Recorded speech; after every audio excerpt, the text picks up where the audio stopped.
भारत देश के सभी सम्मानित देशवासियों को नमस्कार, प्रणाम। मैं ध्रुवलाल साहनी, समाज सेवी,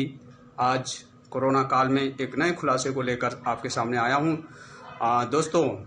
प्रोफेसर तासुको होंजो, जो एक बहुत बड़े जापानी चिकित्सक हैं, जिन्हें नोबेल प्राइज से सम्मानित किया गया है, जो नोबेल प्राइज विजेता हैं, वे बहुत बड़े साइंटिस्ट और रासायनिक विज्ञान और चिकित्सक हैं, जिन्होंने दावा किया है कि यह कोरोना वायरस जो चल रहा है देश में, पूरे वर्ल्ड में पहले चला और अभी भारत देश में बहुत खराब परिस्थिति कर दिया है और लोग उससे परेशान हैं, जान की क्षति हो रही है। तो वह कोरोना वायरस जो है प्राकृतिक वायरस नहीं है, ये आर्टिफिशियल वायरस है, मीन्स बनाया गया वायरस है। तो जैसा कि प्रोफेसर तासुको होंजो ने दावा किया है कि यह प्राकृतिक वायरस नहीं है, यह आर्टिफिशियल वायरस है। और यदि यह प्राकृतिक, इतने दावे के साथ वो बोल रहे हैं कि यदि यह प्राकृतिक वायरस हुआ तो वह अपना नोबेल प्राइज वापस कर देंगे, या फ्यूचर में भी अगर इसे प्राकृतिक वायरस साबित किया गया तो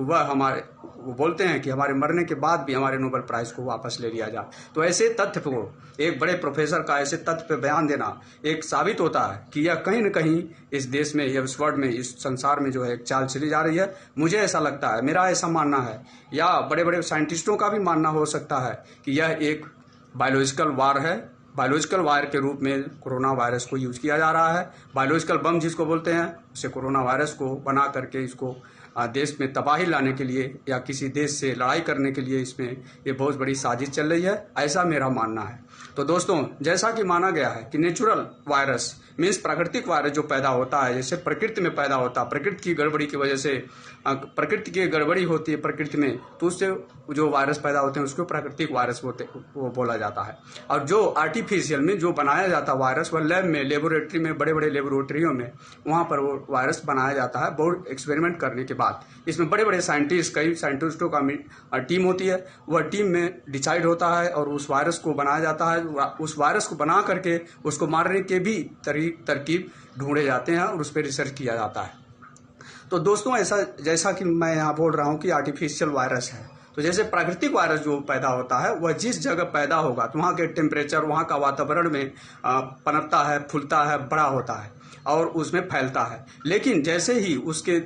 अलग एंटी प्रकृति में चला जाता है, अलग वातावरण में जाता है, तो वह जो है धाराशायी हो जाता है, वह मर जाता है, वहाँ उसका प्रोडक्शन या ग्रोथ नहीं होता है। तो यह रियल में देखा जाए, अगर ये ठंडी प्रदेश में, जैसे मान लीजिए एग्जाम्पल के रूप में कि अगर ठंडी प्रदेश में ये वायरस, प्राकृतिक वायरस पैदा होता है, प्रकृति ने पैदा किया है वायरस, तो वह वायरस उसी वो ठंडे प्रदेश में जीवित रहेगा, ठंडे प्रदेश में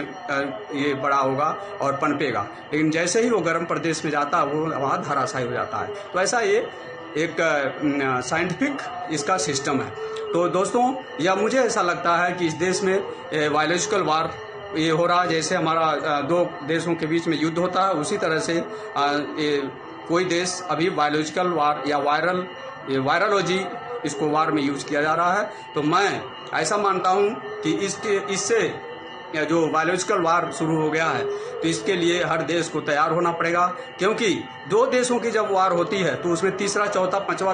आठवां, 10वां देश जो है उसमें कुछ कर नहीं पाते हैं मदद के अलावा। तो इस तरह मैं सभी देश, पूरे वर्ल्ड में जितने कंट्री हैं, उनसे मैं रिक्वेस्ट करूंगा कि इस पर एक रिसर्च किया जाए कि ये वायरस जो है, कोरोना वायरस जो है, आर्टिफिशियल है या प्राकृतिक है। अगर आर्टिफिशियल है तो वो किस देश ने बनाया, और जैसा कि माना गया है चाइना से शुरू हुआ, तो हो सकता है वो चाइना में पैदा हुआ हो। जैसा कि तासुको होंजो का मानना है, प्रोफेसर तासुको होंजो का मानना है कि वह